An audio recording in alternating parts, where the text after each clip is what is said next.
Hi friends, అందరికీ నమస్కారం. Hamsaveni gut YouTube ఛానల్కి వెల్కమ్. ఇంతవరకు ఎవరైనా నా ఛానల్ని సబ్స్క్రైబ్ చేసుకోకపోతే please subscribe my channel friends. ఈరోజు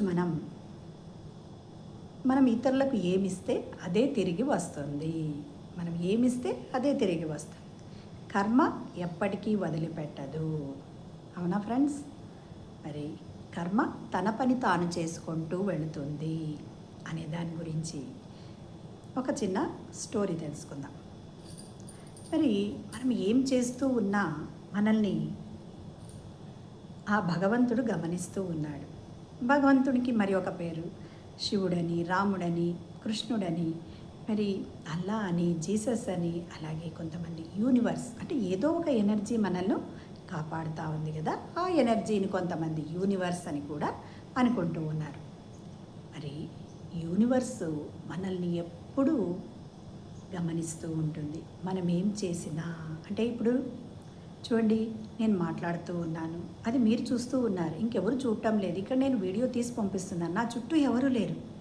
కానీ ఆ కెమెరా ద్వారా ఎలా ఈ వీడియో నేను మాట్లాడేది రికార్డ్ చేయబడతా ఉందో, అలా మనం చేస్తూ ఉన్న ప్రతి పనిని ఆ యూనివర్సు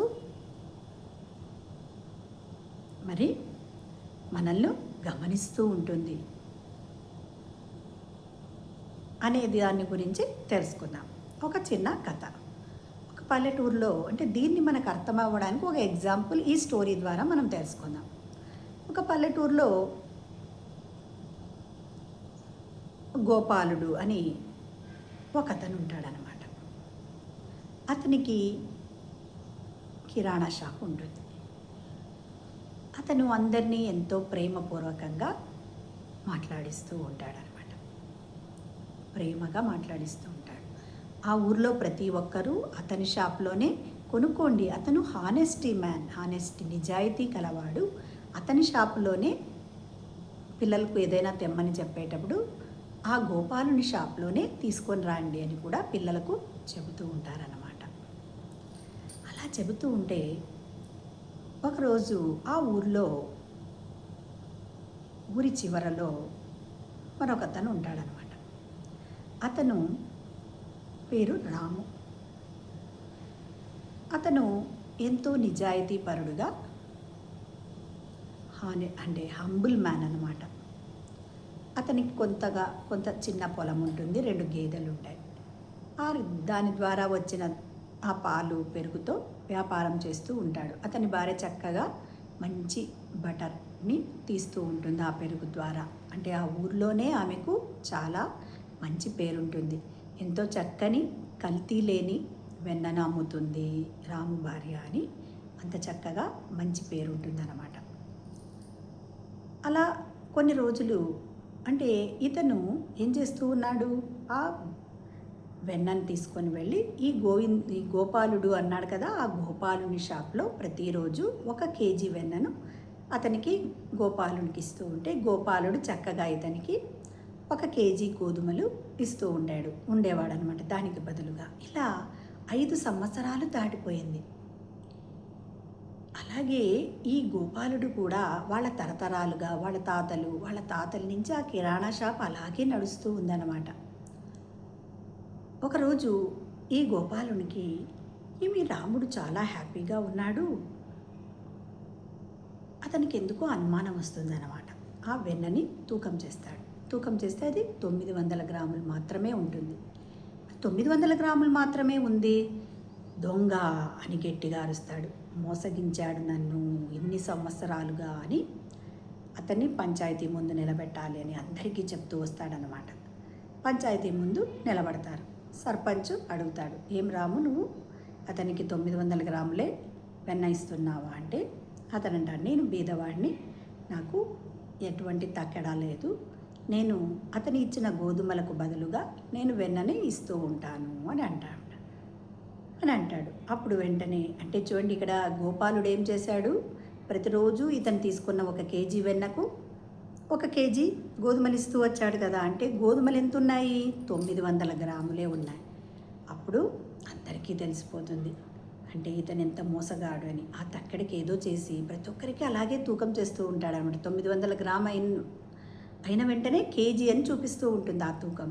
అలా అతను పిసినారి అనమాట. ఇంకా ఇంకా కూడబెట్టాలి అని అనుకుంటూ ఉంటాడు. అలా ఇటువంటి మోసాన్ని చేశాడు. మరి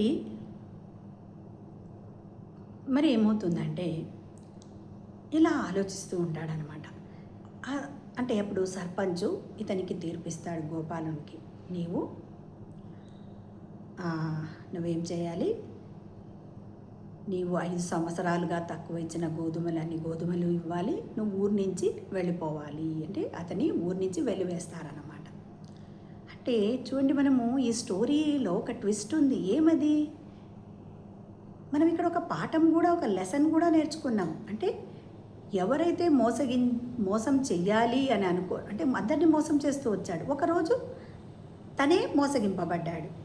మరి నేను మీకేం చెప్పాను, కెమెరా అనే దాని ద్వారా యూనివర్స్ ప్రతి ఒక్కరిని కెమెరా రికార్డ్ చేసుకుంటూ ఉంటుంది. వాళ్ళు చేసే పనులని, వాళ్ళు చెడు పనులు చేయని, మంచి పనులు చేయని, ఎటువంటి పనులు చేసినా రికార్డ్ చేసుకుంటూ ఉంటుంది. ఆ రికార్డ్ చేసుకుంటూ ఉన్నదాన్ని ఏదో ఒకరోజు మనకు తిరిగిస్తుంది. అంటే టైం అయిపోయినప్పుడు కర్మ తన పని తాను చేసుకుంటూ వెళుతుంది, అంతే కదా. మనం ఎటువంటి కర్మ చేసినా ఆ కర్మ మనకు తిరిగి వస్తుంది, అంతే కదా. మనం ఇతరులకు చెడు చేస్తే, అందుకనే మనము ఎవరిని మోసగింపకూడదు, ఎవరిని ద్వేషించకూడదు, ఎవరిని అసూయతో చూడకూడదు, దయా కరుణతో ఇతరుల పట్ల ఉండాలి, ప్రేమతో ఉండాలి అని మనం తెలుసుకోవాలి. అంటే ఇలా ఉంటేనే కదా మనము ఇతరుల ద్వారా తెలుసుకోవచ్చు. అంటే మనం ఏమి ఇస్తే అదే ప్రేమ ఇస్తే ప్రేమ తిరిగి వస్తుంది, డబ్బు ఇస్తే డబ్బు తిరిగి వస్తుంది. మనం ఇతరులకి అంటే ఎవరికైనా ఆకలి కొని ఉంటే వాళ్ళకి సహాయం చేస్తే మనకు ఇంకొక టైంలో, అవసరం ఉన్న టైంలో అది తిరిగి వస్తుంది. కాబట్టి అంటే ఈ స్టోరీ, అలాగే ఇంకొక స్టోరీ తెలుసుకుందాం చూడండి.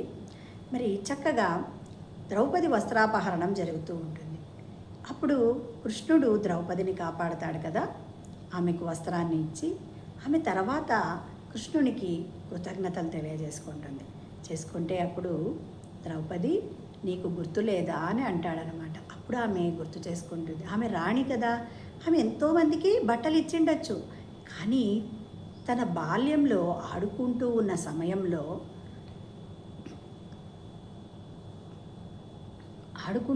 సమయంలో ఆమె ఏం చేసింది, పిల్లలందరూ ఆడుకుంటూ ఉంటే నదిలో ఒక సన్యాసి స్నానం చేస్తూ ఉంటాడు. అతని అంగవస్త్రము నీళ్ళలో కొట్టుకుపోతుందన్నమాట. కొట్టుకుని పోతే దానికి ద్రౌపది ఏం చేస్తుందంటే చక్కగా తన పట్టు వస్త్రాన్ని చించి అతనికి సహాయం చేస్తుంది. అప్పుడు ఆ సన్యాసి ఈమెని ఆశీర్వదిస్తాడనమాట. నీకెప్పుడూ తిండికి బట్టకి లోటు ఉండదు అని. అందుకనే అంటే అది గుర్తు చేసుకుంటుంది అనమాట. అది కృష్ణుడు చూసి నవ్వుతాడు, గుర్తొచ్చిందా అని. అంటే ఫ్రెండ్స్, ఈ స్టోరీ ద్వారా మనం ఏం తెలుసుకున్నాము, మనం ఇతరులకు సహాయం చేయడం వల్ల మనకు అవసరమైనప్పుడు ఆ సహాయం లభిస్తుంది, అంతే కదా. మనం ఇతరులకు మోసగించకుండా నిజాయితీగా ధర్మంగా జీవించాలి. ఎప్పుడూ దొంగతనాలు చేయకూడదు, ఇతరుల పట్ల పగతో ఉండకూడదు, ప్రేమతో ఉండాలి. మనం ప్రేమతో ఉంటే వాళ్ళు కూడా తిరిగి మనకు ప్రేమను అందిస్తారు. మరి ఎంతో చక్కగా ఉంది కదా. మనం ఏది ఇస్తే అదే మనకు తిరిగి వస్తుంది. అందుకని మనం ఎటువంటి పనులు చేసినా ఆ కెమెరా అంటే ఆ భగవంతుడు, ఆ యూనివర్స్ ఏం చేస్తూ ఉంది, చక్కగా రికార్డ్ చేసుకుంటూ ఉంది. అవసరమైనప్పుడు ఆ కర్మను మనకు అందజేస్తూ ఉంది, అవునా కాదా ఫ్రెండ్స్? మరి కాబట్టి ఇప్పుడు మనము చక్కగా ధ్యానం ఎలా చేయాలో తెలుసుకుందామా? అంటే దీని నుంచి ఏం తెలుసుకున్నాము, ఒక లెసన్ తెలుసుకున్నాం, ఒక పాఠం నేర్చుకున్నాం. మనము ఇతరులను మోసగించకూడదు, అవినీతితో జీవించకూడదు, మరి ధర్మబద్ధంగా జీవించాలి. మనము లెసన్, ఒక పాఠాన్ని నేర్చుకున్నాం, జీవిత పాఠాన్ని.